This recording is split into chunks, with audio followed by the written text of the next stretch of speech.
In this video, I'll show you how to withdraw money from Cash App to your Chime account in a quick and simple way. First, you need to link your Chime account to Cash App. Open the Cash App and log in. Once you're on the main screen, tap on your profile icon in the top right corner. From there, go to Linked Banks and tap on it. On the next screen, select Link New Card or Bank Account, then choose Link Bank Account. Tap Continue and you'll see a list of banks. Select Chime, then sign into your Chime account on the secure login page to connect it. Once your Chime account is successfully linked, go back to the main screen and tap on your balance at the bottom left. Then tap on Withdraw. Enter the amount you want to transfer and choose your linked Chime account as the destination. You'll then see two options, Standard or Instant Transfer.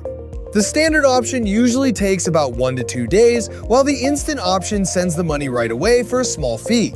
After selecting your preferred option, tap Withdraw, and your money will be sent to your Chime account. And that's it! That's how you can withdraw money from Cash App to Chime. Thanks for watching.